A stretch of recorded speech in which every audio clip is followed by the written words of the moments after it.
iPads and other devices are called tablets because they belong on tables. They are tested 20 centimeters away from that big guy that I showed you before. 20 centimeters away. They are not approved to be held in the laps of little children, although millions of kids are having them now in schools because the people involved in educational technology and those involved in public health research are not talking to one another. Because if they were, they would understand that you're giving children a two-way microwave radiating device, and if you must give them such a device for learning purposes, put it on airplane mode so that it's not sending and receiving signals as it does otherwise. Now, this is some new modeling, again, that we've developed with colleagues in Brazil, and we can share with you how we've done it. We first start out with the MRI and create the model with 1 millimeter voxels, and this is quite a bit of work goes into creating this, and here is what it looks like after a period of 6 minutes. And that's really not as bad as it might look, because you see the red area only gets partway through the eye of the adult, right? The one that we're really concerned about is this one with the young child. And this is a 3-year-old brain that we modeled.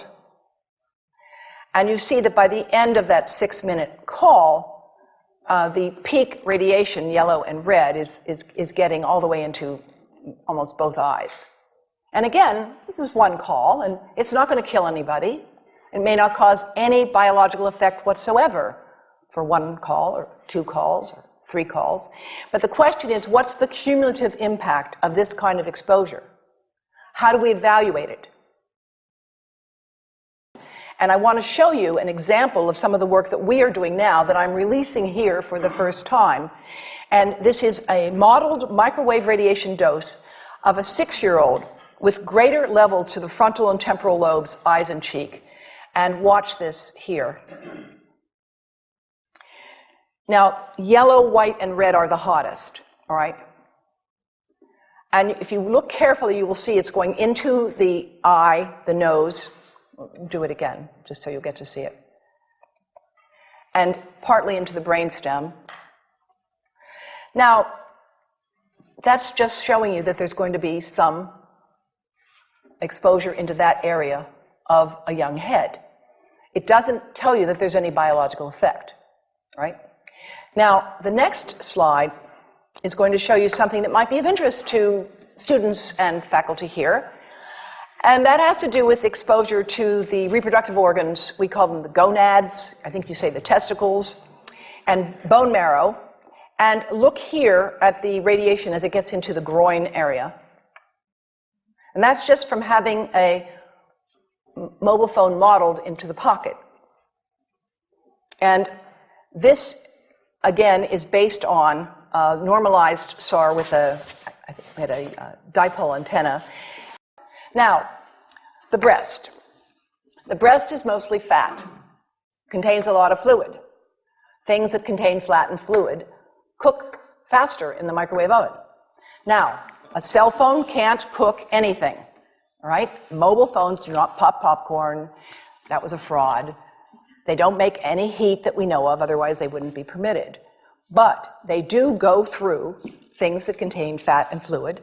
And we are now working at Environmental Health Trust with scientists at the University of California, San Francisco, scientists at formerly the president of the American Cancer Society of California, because we are seeing women who keep cell phones in their bras. Has anyone seen a woman put a cell phone in her bra? Hands up, please.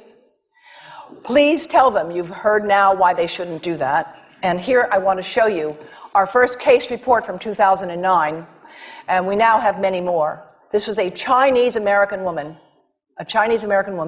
who used her cell phone 4 hours a day in her bra for 10 years while she was driving. Now, and you drive with a phone on your body. The phone is smart. It's going to go from one tower to another, and it's going to say, here I am, where are you, here I am. And it's going to be going to max power each time it moves from one cell tower to another. And there it was right next to her chest. And the tumors that developed right under the antenna of the phone.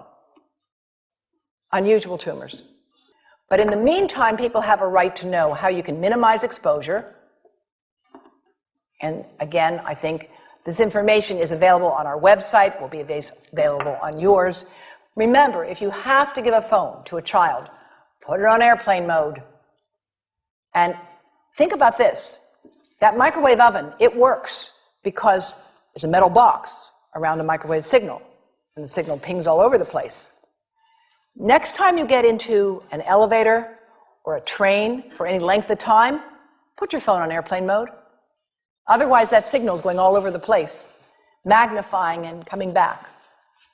Keep the mobile phone away from you when it's on and you are asleep. Now, it takes a village to do a lot of things.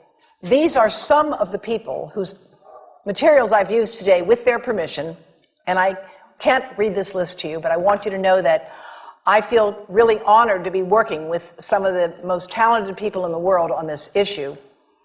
And they have given me permission to share these materials with you. And I leave you with this thought from Albert Einstein. The world is not dangerous because of those who do harm, but because of those who look at it without doing anything. So, thank you.